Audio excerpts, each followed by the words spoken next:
Bismillahirrahmanirrahim. Assalamualaikum warahmatullahi wabarakatuh. Alhamdulillahi rabbil alamin.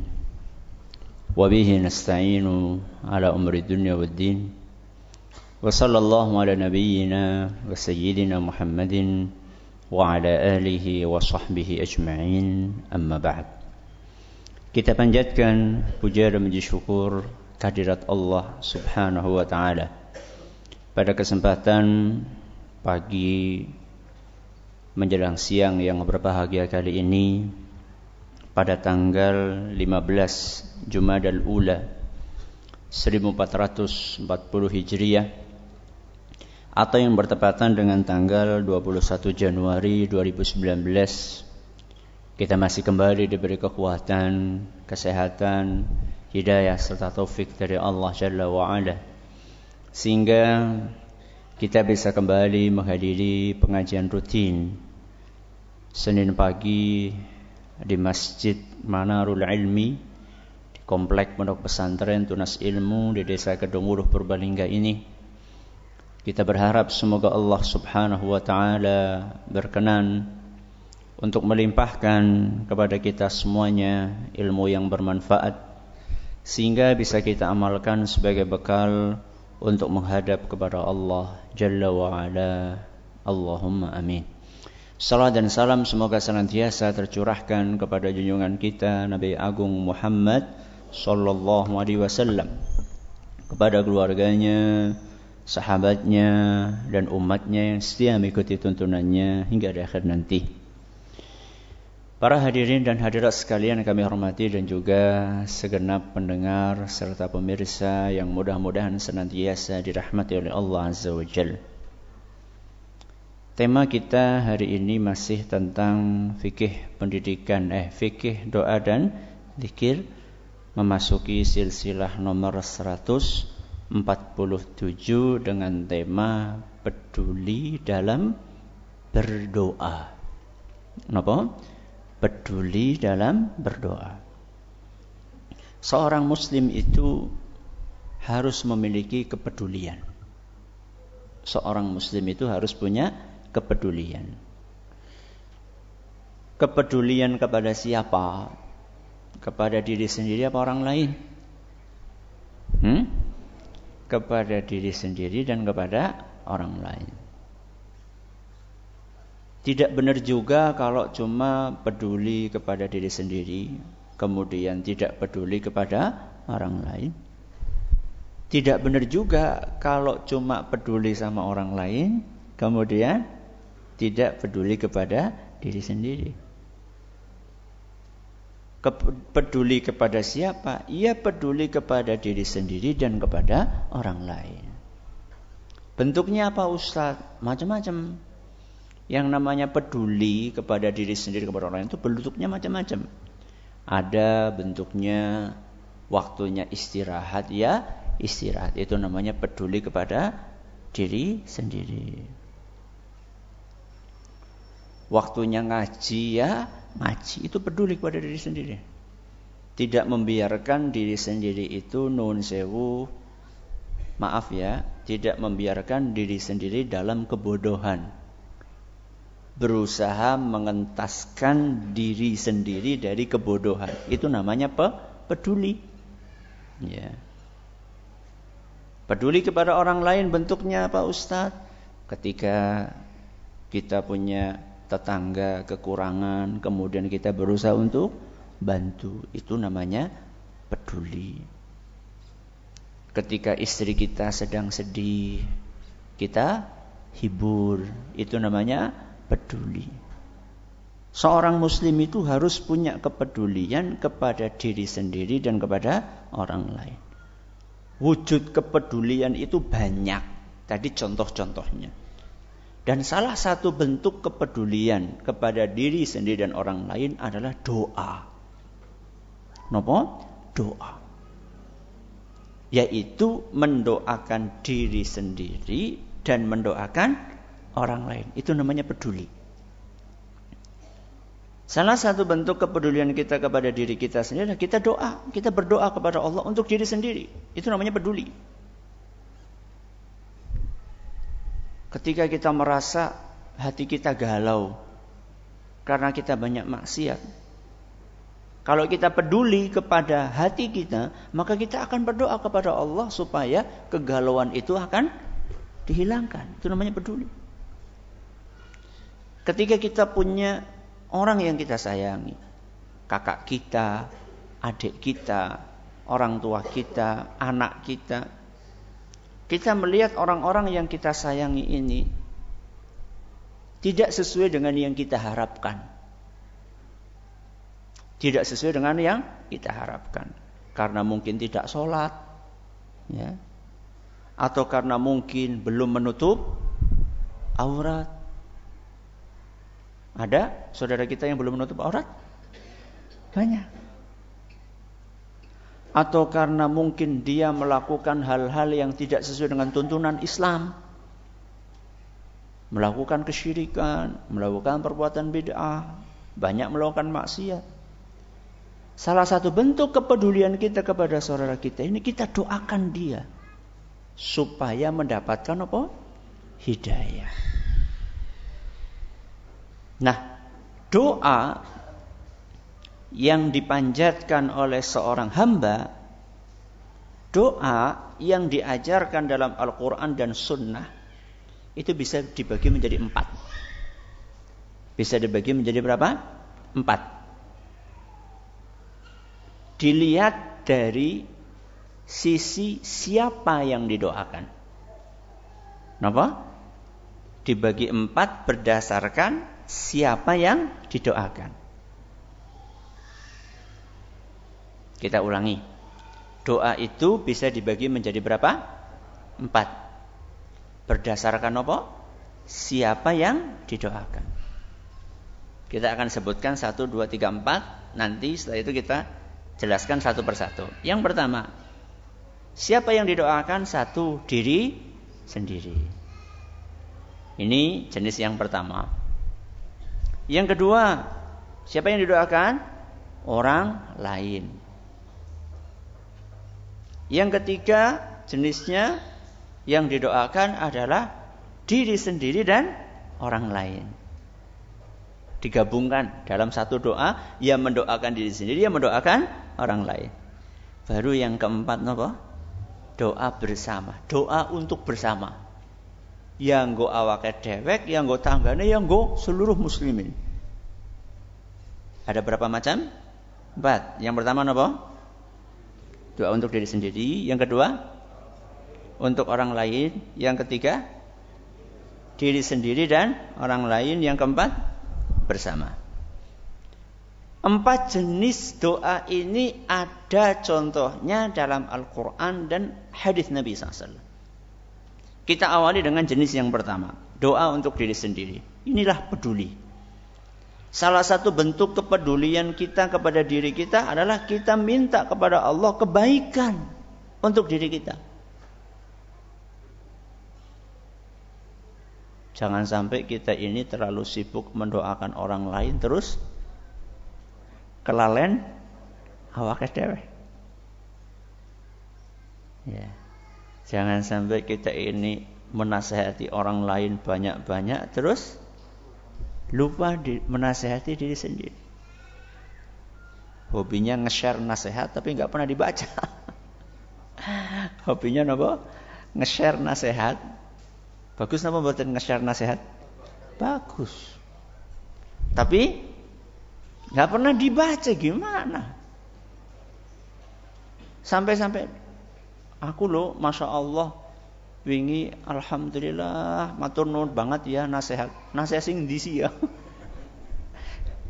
Ora tak diwaca. Ya. Yang pertama, mendoakan diri sendiri. Contohnya banyak. Ya. Di dalam Al-Qur'an maupun hadis Rasul SAW. Salah satunya ini yang ada di hadapan kita, hadis riwayat Muslim. Perhatikan baik-baik yang saya garis bawahi terjemahannya itu.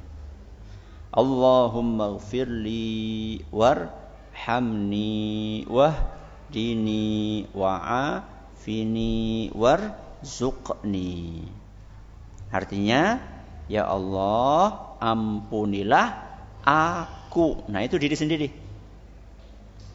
Kemudian lanjutannya warhamni, rahmatilah aku. Aku lagi kan? Sendiri lagi. Wahdini, limpahkanlah hidayah kepadaku. Aku lagi sendiri. Wa'afini, sehatkanlah aku. Ini aku lagi. Baru kemudian warzuqni, berilah rizki kepadaku. Lihat, ada berapa permintaan di sini? 1, 2, 3, 4, berapa? 5 permintaan.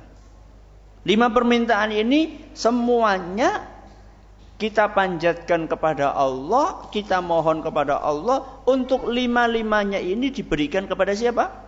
Kita.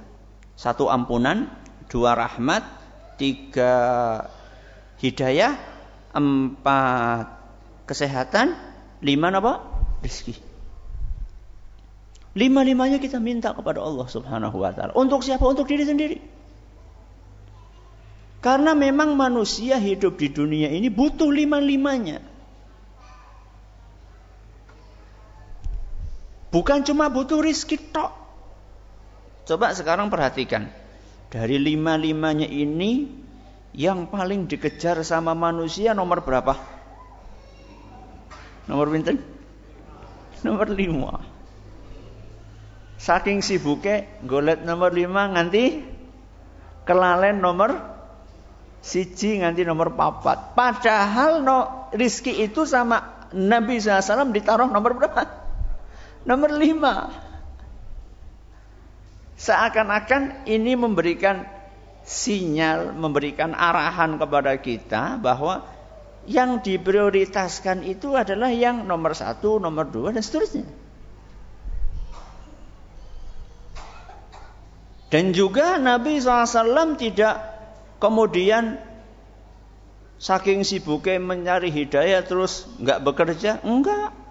Juga disebutkan juga di sini masalah rizki, karena memang mau tidak mau manusia hidup di dunia ya butuh rizki, butuh bekerja. Jangan sampai manusia hidup di dunia ini menjadi apa? Menjadi bebannya orang lain. Aku tugasnya ndonga ya. Aku tak nang masjid bae. Engko sing golet pangan jenengan ya. Kalau kita bisa bekerja, kita bekerja. Termasuk di sini masalah kesehatan juga ternyata disinggung oleh Nabi SAW. Wa'afini, berilah kesehatan kepadaku atau keselamatan kepadaku. Karena memang kesehatan ini dibutuhkan. Dibutuhkan oleh seorang hamba supaya dia bisa maksimal dalam beribadah. Coba jenengan kalau lagi sakit, ibadahnya maksimal apa betul? Enggak. Yang biasa ke masjid jadi enggak bisa ke masjid. Ya. Yang biasa baca Quran jadi sulit baca Quran. Kenapa? Apa? Mundune lara. Ini orang lagi sariawan. Ya. Maka kesehatan pun diminta. Hidayah ini penting sekali. Ya. Karena manusia itu ketika hidup di dunia, walaupun dia sudah menemukan jalan yang lurus, kadang-kadang banyak godaan. Ya seperti jenengan sekarang lah. Mudah-mudahan jenengan ini sekarang lagi dapat apa? Hidayah. Lagi ngaji dapat hidayah. Tapi ada enggak godaan ben orang mangkat ngaji? Wonten apa mboten, Bu? Kathah. Ana bae godaane. Sing masalah kiye, masalah gue, masalah ini, ada aja godaannya. Kemudian juga kita minta rahmat Allah. Ya enggak mungkin manusia hidup itu tanpa rahmat dari Allah. Semuanya inilah bagian dari rahmat Allah. Kita punya anak yang manut, itu juga rahmat dari Allah. Kita punya usaha yang berkah, itu juga rahmat dari Allah. Kita bisa beribadah dengan baik, itu juga rahmat dari Allah. Kemudian yang kita minta juga bahkan nomor 1, Allahumma gfirli. Apa tadi? Ampunan. Kenapa ampunan Ustaz? Karena manusia itu tidak lepas dari dosa dan maksiat. Maka banyak-banyaklah minta ampunan. Kita ulangi, lihat bagaimana 5 permintaan ini semuanya kita minta kepada Allah untuk diri sendiri.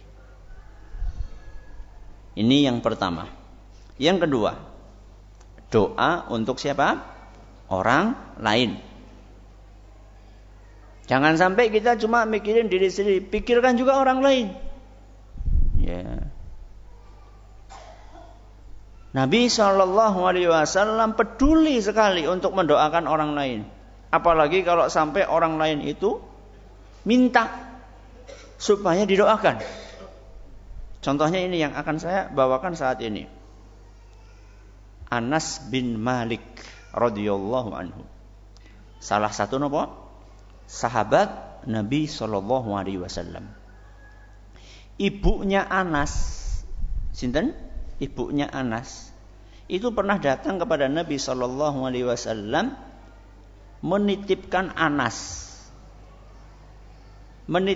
Anas untuk dijadikan sebagai pembantu di rumahnya. Jadi ceritanya ketika Nabi SAW itu hijrah dari mana ke mana? Dari Mekah ke Madinah. Hampir seluruh penduduk Madinah itu memberikan sesuatu kepada Nabi SAW. Sebagai bentuk kasih sayang, kecintaan kepada siapa? Rasul. Kebahagiaan. Jadi mereka merasa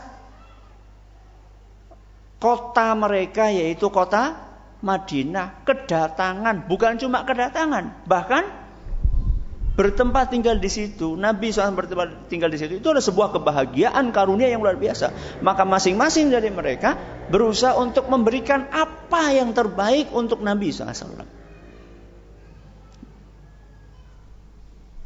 Ibunya Anas bin Malik ini orang tidak punya. Apa yang bisa diberikan kepada Nabi SAW? Yang punya uang mungkin ngasih uang, yang punya makanan mungkin ngasih makanan, yang punya pakaian mungkin ngasih pakaian, yang punya kain mungkin ngasih kain. Lah ibunya Anas ini gak punya apa-apa. Yang dia punya adalah Anas, anaknya. Maka dia pun datang kepada Nabi SAW, ya Rasulullah, semua orang memberikan sesuatu kepadamu, aku tidak punya sesuatu yang lebih berharga saat ini berupa sesuatu kecuali anakku ini. Maka wahai Nabi SAW, aku berikan anakku ini kepadamu untuk membantumu. Itu usia Anas baru sekitar 10 tahunan atau 7 tahunan, lupa lah, pokoknya sekitar itulah. Jadi bukan anak yang sudah bisa diajak untuk membantu. Nah, untuk bocah 3 tahun, gue jenengane nitip, aku mau repot kayaknya, ngono apa. Bukan, ini anak yang sudah bisa untuk membantu berkhidmat kepada Nabi SAW. Sampai Anas itu diceritakan membantu Nabi SAW sehingga saya 10 tahun. Berapa? 10 tahun bersama dengan Nabi SAW. Dan tentunya banyak sekali ilmu yang didapatkan oleh Anas. Ya. Karena selalu bersama dengan Nabi SAW. Di rumah bersama Nabi SAW, bepergian bersama Nabi SAW, di masjid bersama Nabi SAW. Sehingga oleh para ahli sejarah disebutkan bahwa hadis yang dihafal oleh Anas itu termasuk yang paling banyak di antara sekian banyak sahabat Nabi SAW. Karena saking lengketnya siapa? Anas dengan Nabi SAW. Suatu hari ibunya bilang kepada Nabi SAW, ya Rasulullah, doakan anakku ini. Doakan anakku ini. Lihat apa doanya Nabi SAW. Allahumma akthir malahu wa waladahu wa barik lahu fima a'taitahu. Ya Allah, perbanyaklah hartanya. Hartanya siapa? Anas. Berarti Nabi SAW mendoakan orang lain. Ya Allah, perbanyaklah hartanya. Perbanyaklah anaknya. Wa barik lahu fima a'taitahu, serta berkahilah karunia yang engkau berikan kepadanya. Masya Allah. Hadis riwayat Bukhari dan Muslim. Jadi didoakan sama Nabi, satu supaya hartanya banyak, dua anaknya banyak, tiga berkah. Ya. Bukan cuma banyak tapi berkah. Karena belum tentu yang banyak niku berkah. Ya. Harta banyak itu belum tentu berkah. Contohnya Ustaz, tambah akeh tambah orang sholat. Dulu ketika masih miskin, rajin sholat, begitu kaya, ngelalen deh sholat. Itu berarti kan buatan apa? Buatan berkah. Ya. Ada nggak Ustaz orang kaya tapi rajin sholat? Ada? Ada. Siapa bilang? Bisa saja orang kaya rajin ibadah. Bisa, siapa bilang? Makanya Nabi SAW mendoakan anak supaya hartanya banyak, jadi orang kaya, anaknya banyak. Berarti anak banyak itu adalah sebuah karunia. Jangan kemudian, wah anak akeh repot. Ini kan yang sekarang lagi berkembang. Aku siji bae lah, ya pol-pole loro.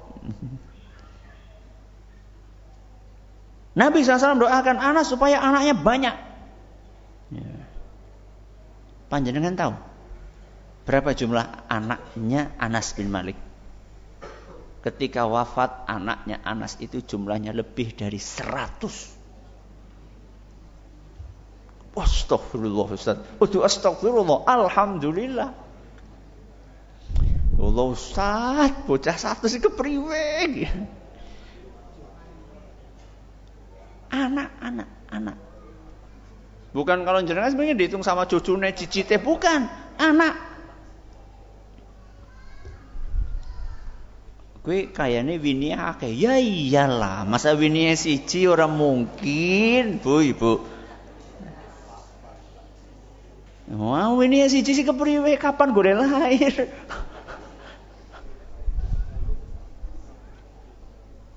Ya maksimal kan 4. Maksimal apa? 4. Ya. Gak boleh lebih dari 4.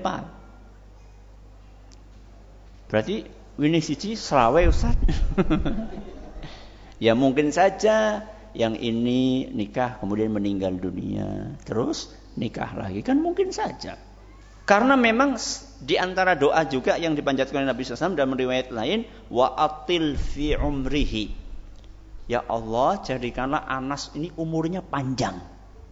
Jadi Anas ini umurnya panjang dan sehat. Saya lupa, kayaknya di atas 100 kayaknya usianya Anas. Usianya di atas 100 tahun. Masih kuat. Sehingga no problem nikah banyak. Nah, ini nikah siji besok ora kuat. Priwe harap nambah. Aku pengen kayak Anas bin Malik. Ya kuat apa ora? Nek ora kuat rasah. Ya. Mau siji ora kuat. Ya. Tapi jenengan itu jangan cuma kagum ngelihat jumlah anaknya Anas. Tapi lihat bagaimana berkahnya. Anak banyak, bejut kabeh. Ora ana gunane. Ya. Ini anaknya Anas bin Malik rata-rata jadi ulama. Rata-rata jadi ulama. Sehingga ada seorang berusaha untuk mengumpulkan nama-nama anaknya Anas bin Malik, dikumpulkan dari buku sejarah, ternyata ditemukan rata-rata ulama. Itu yang tadi saya katakan berkah. Ya. Daripada anaknya siji bejut maning. Coba bayangkan. Udah satu sulit diatur pula. Ya. Ini contoh doa Nabi SAW untuk orang lain. Termasuk contoh yang lain adalah ketika kita dibaiki sama orang lain. Dibaiki ini kenapa? Ada orang yang berbuat baik kepada kita. Kita kan diajari untuk mengucapkan apa? Jazakallahu khairan. Nabi SAW bersabda, man suni'a ilaihi ma'rufun, barang siapa dibaiki oleh orang lain, alias ada orang lain berbuat baik kepada dia, faqala li fa'ilihi, kemudian dia berkata kepada orang yang berbuat baik tersebut, jazakallahu khairan. Apa artinya? Semoga Allah membalasmu dengan yang lebih baik. Jazakallahu khairan. Barang siapa yang melakukan hal itu, faqad ablagha fis sana'i, maka dia telah maksimal dalam berterima kasih, di dalam menghargai orang tersebut. Hadis riwayat Tirmidzi dan dinyatakan sahih oleh Imam Ibnu Hibban dan Syekh Al-Albani. Perhatikan, jazakallahu khairan, mudah-mudahan Allah membalasmu. Berarti kan mendoakan siapa? Orang lain.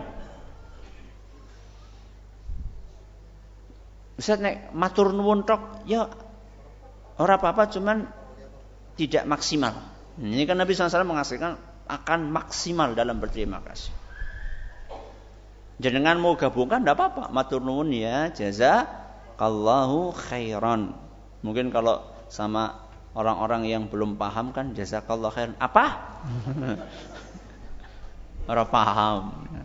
Ya matur nuwun jazakallahu khairan. Terima kasih, jazakallahu khairan. Biasakanlah dari hal yang kecil. Dari rumah, enggak usah jauh-jauh, dari rumah. Jenengan Pak, kalau dibikinin teh sama ibune, panjenengan ngendika jazakillahu khairan apa mboten? Bu, boten jadi. Latihan. Ketika istri membuatkan kita teh, menggorengkan kita mendoan, itu berbuat baik sama kita enggak? Berbuat baik. Maka ucapkanlah jazakillah. Itu kalau buat perempuan. Jazakillahu khairan. Ibu-ibu kalau dikasih nafkah sama bapaknya, mengucapkan jazakallahu khairan atau tidak? Pak? Boten. Kiye kur semene kiye. Kados niku, Pak. Boten, masyaallah. Boten keliru. Sebagiannya, latihan. Ya. Kira-kira jenengan Pak, kalau ngasih nafkah sama istri, kemudian istri mengucapkan jazakallahu khairan Pak, itu kira-kira jenengan atine adem napa mboten? Adem. Tambah. Ya. Nek anak, ya ditambah. Ya. Anak juga sama. Kita nyuruh anak nih belanja. Nak tolong belikan garam di warung sebelah. Anak datang. Ini Bu, kita katakan apa? Jazakallahu khairan nak. Ya. Latihan. Ini pembiasaan. Ini nasihat dari Nabi SAW. Mulailah dari sesuatu yang simpel-simpel, yang mungkin kita anggap remeh di rumah.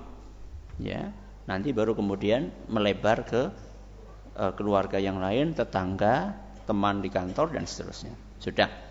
Ini yang keberapa ini? Yang kedua. Yang ketiga, doa untuk diri sendiri dan orang lain. Kalau tadi kan diri sendiri, terus yang kedua apa? Orang. Nah, sekarang digabungkan, ya diri sendiri ya orang lain. Kalau kita bermaksud dalam satu waktu, dalam satu doa, sekali doa sekaligus kita ingin mendoakan diri sendiri dan orang lain, maka hendaklah yang ditaruh di awal itu adalah diri sendiri. Nih, kita mau mendoakan saya dan istri, maka dahuluilah untuk saya baru istri. Saya ingin bermaksud mendoakan saya dan teman saya, maka dahulukanlah doa untuk saya baru kemudian untuk orang lain. Ini yang dicontohkan oleh Nabi SAW, sebagaimana dituturkan oleh sahabat Nabi SAW namanya Ubay bin Ka'ab. Sinten? Ubay bin Ka'ab radhiyallahu anhu. Beliau berkata, anna Rasulullah sallallahu alaihi wasallam kana idza dzakara ahadan fada'a lahu bada'a bi nafsihi. Nabi SAW kalau menyebut seseorang kemudian mendoakan dia, mendoakan orang tersebut, maka beliau mengawali doanya untuk dirinya dulu baru buat dia. Hadis riwayat Tirmidzi dan beliau mengatakan hadis ini hasan gharib sahih. Berarti ini ada penggabungan antara kepedulian kepada diri dan kepada orang lain. Contohnya, banyak sekali. Dalam Al-Quran banyak yang seperti ini. Ya, ini saya bawakan salah satu saja. Dalam surat Ibrahim ayat 41. Surat apa? Ibrahim ayat 41. Lihat doanya apa? Rabbana ghfir li, terus wali walidayya walil mu'minina yauma yaqumul hisab. Artinya, wahai Rabb kami, ampunilah aku, kedua orang tuaku, dan semua kaum mukminin pada hari kiamat. Berarti berapa yang didoakan di sini? Berapa? 3. 1, diri sendiri. 2, orang tua. 3, kaum mukminin. Berarti kan yang didoakan ya diri sendiri, ya orang lain. Tapi lihat urutannya. Siapa yang didahulukan? Diri sendiri. Sebagaimana yang biasa dipraktikkan oleh Nabi SAW. Ya. Yang butuh ampunan ya pertama saya sendiri dulu. Buat diri sendiri. Baru kemudian buat siapa? Orang tua, baru kemudian kaum mukminin.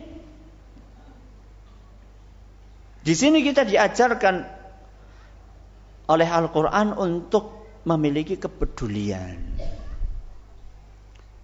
Selain kita memikirkan diri sendiri supaya dapat ampunan, kita juga memikirkan terutama orang yang paling berjasa dengan kita. Sinten? Kedua orang tua. Maka kita doakan, ya Allah ampunilah aku, Rabbana ghfirli. Terus sinten? Wali walidayya, orang tuaku juga, kedua orang tuaku. Baru kemudian walil mukminin. Walil mukminin, seluruh kaum mukminin.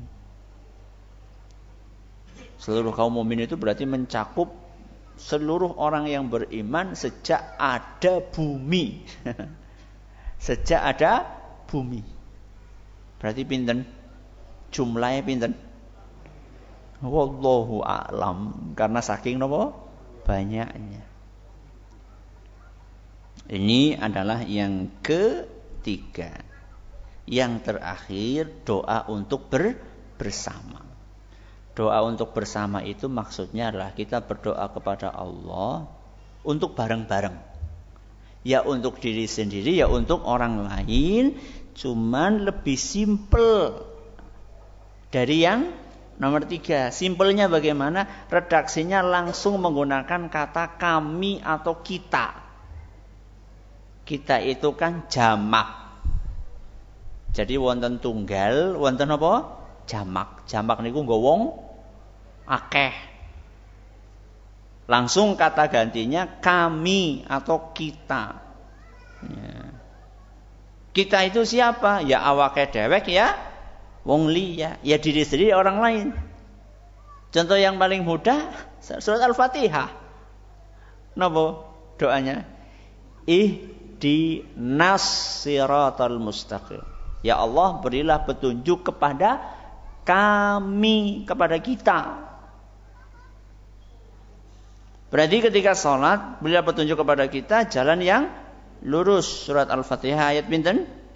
Ayat 6. Jadi yang kita mintakan hidayah itu bukan cuma saya. Jadi ayatnya kan bukan ya Allah berilah petunjuk kepadaku, enggak. Tapi kepada kami. Kami ini ya awake dewek, diri sendiri, ya orang tua, ya anak. Ya, jenengan ketika membaca ihdinas siratal mustaqim niku kepikir awake dewek apa kabehan? Malah ora kepikir apa-apa. Nggih. Masyaallah. Ini luar biasa, ihdinas siratal mustaqim ini luar biasa.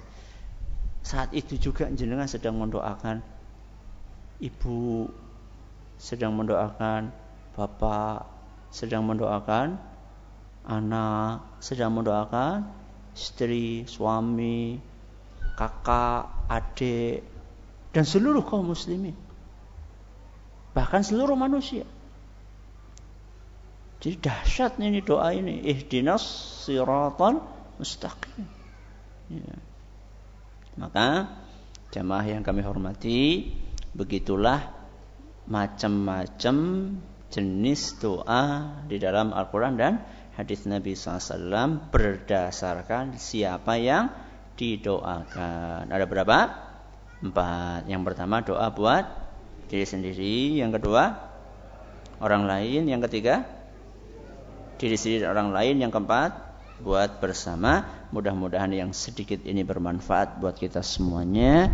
Wallahu ta'ala a'lamu bissawab. Monggo kalau ada pertanyaan bisa disampaikan pertanyaan.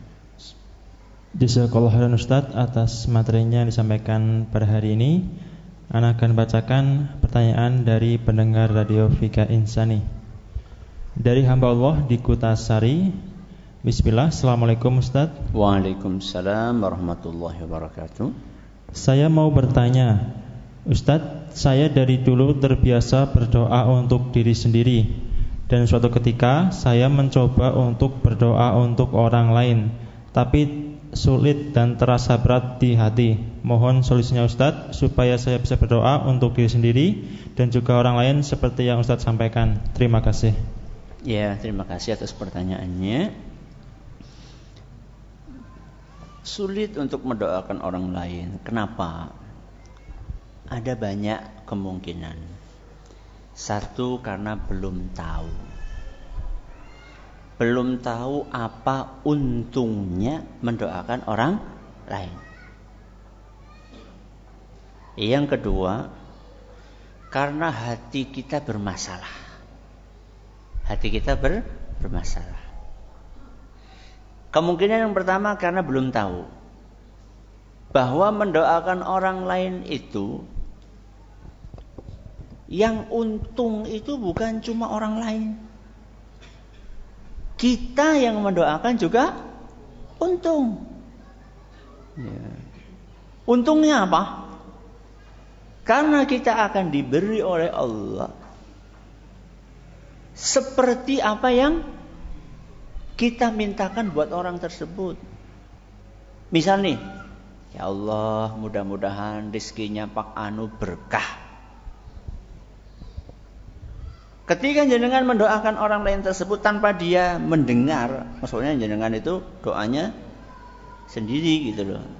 Tanpa orang itu tahu bahwa jenengan sedang mendoakan dia. Ketika jenengan doakan orang lain seperti itu, maka Anda pun akan mendapatkan seperti yang jenengan mintakan buat orang tersebut. Alias kalau kita mendoakan orang itu supaya rezekinya berkah, maka rezeki kita pun akan ikut berkah. Kalau kita doakan orang tersebut supaya sembuh dari penyakitnya, maka kita pun juga akan sembuh dari penyakit. Aku lara ora Ustaz. Loh, apa jenengan tahu persis isi perut jenengan? Aku lara kok. Apa jenengan tahu bahwa di dalam perut Anda ini bersih sama sekali dari penyakit? Betapa banyak orang yang kelihatannya sehat, tahu-tahu stadium sekian. Kita kan nggak tahu. Nggak ada ruginya kita mendoakan orang lain supaya sembuh. Ya. Maka kemungkinan yang pertama, mungkin Anda belum tahu keuntungannya. Keuntungannya apa? Kita akan dapat sesuai dengan apa yang kita mintakan buat dia. Keuntungan berikutnya, kita akan mendapatkan pahala sebanyak orang yang kita doakan. Sebanyak orang yang kita doakan. Ini sudah pernah kita sampaikan. Tema ini mendoakan orang lain. Kita akan mendapatkan pahala sebanyak orang yang kita doakan. Jangan bayangkan tadi doa yang diajarkan dalam surat Ibrahim tadi. Ya Allah, ampunilah aku, kedua orang tuaku, wis pira nggih? Loro. Dan seluruh kaum mukminin. Makanya tadi saya tanya tadi, kaum mukminin jumlahnya berapa di muka bumi ini? Sebanyak itu pula kita dapat pahala. Coba saya tanya, ketika kita membaca Rabbana ghfirli wa liwalidayya wa lil mu'minina yauma yaqumul hisab. Jenengan baca doa ini ku pinten menit? Pinten menit? Semenit orang anak? Enggak ada 1 menit. Paling seperempat menit. Gimana bayangkan jenengan dalam seperempat menit dapat pahala? Tidak terhitung banyaknya. Ini, pengetahuan ini akan membuat lisan kita terasa ringan untuk mendoakan orang lain. Ini kemungkinan yang pertama. Karena ketidaktahuan. Atau kemungkinan yang kedua, wis ngerti, akan tetapi hati kita ini bermasalah. Bermasalah di sini maksudnya hati kita ini enggak bersih. Hati kita tidak bersih. Tidak bersih maksudnya kotor, iya. Kotor dengan maksiat.